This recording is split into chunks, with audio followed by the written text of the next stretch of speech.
আজকে আমার রেসিপি হয়েছে আলু বাদামের তরকারি পটল দিয়ে রসালো, একদম প্রেসার কুকারে অতি সহজে একটা সিটি তুলে নেব আমি।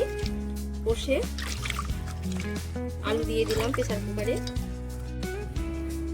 এবারে দিয়ে দেবো পটলগুলো আগে ধুয়ে সুন্দর করে দেখুন কিভাবে কেটে রেখেছিলাম। বাদাম, কাঁচা বাদাম আর তিল আর সর্ষে নিয়েছি, হালকা বেটে নিয়েছি। এবারে দিয়ে দেবো হলুদ আর দিয়ে দেবো নুন, দিয়ে ভালো করে সুন্দর করে কষে দুটো সিটি তুলে নেব। চাইলে আমি এখানে নিরামিষ যেহেতু করছি, আমি এখানে পেঁয়াজ ব্যবহার করব না। আপনারা চাইলে এখানে কুচি কুচি করে যারা নিরামিষ খাবেন না তারা কুচি কুচি করে পেঁয়াজ কুচি দিয়ে দেবেন, আরও টেস্টি হবে, সুন্দর হবে। এটা ভালো করে কষে নিয়ে প্রেসার কুকারে একটা সিটি তুলে নেব, 1 থেকে 2, মানে আলুগুলো যেন গলে না যায়। একটু পানি দিয়ে দেবো অল্প পরিমাণে,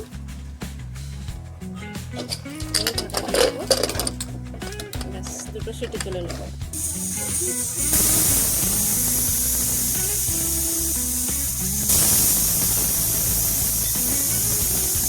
আমি কড়াই চাপিয়ে দিয়েছি, এবার সরষের তেল দিয়ে দেবো, কালো জিরে দিয়ে দেবো ফোড়ন।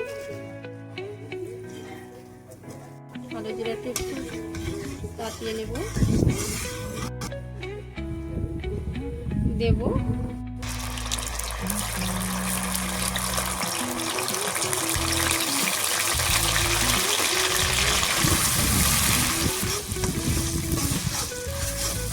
এগুলোকে সুন্দর করে কষে নেব।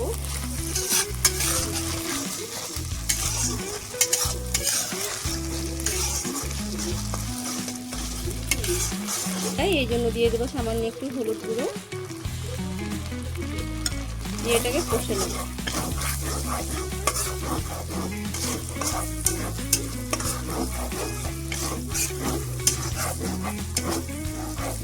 লেগে যাওয়ার একটু সম্ভাবনা থাকে তলাতে, এই জন্য সামান্য একটু পানি ছিটিয়ে দেবো তাতে না লেগে যায়। যেহেতু এটা কাঁচা বাদাম,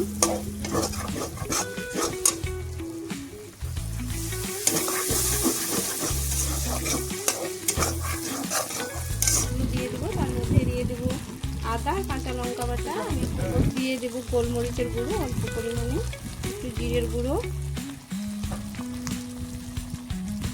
কাশ্মীরি লঙ্কা গুঁড়ো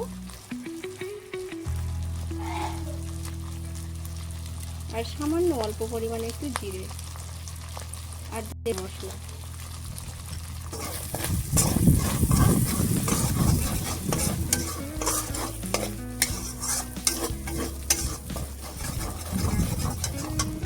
দুটো কাঁচামরিচ দিয়ে দেবো। এবারে আমি আলু দিয়ে দেবো।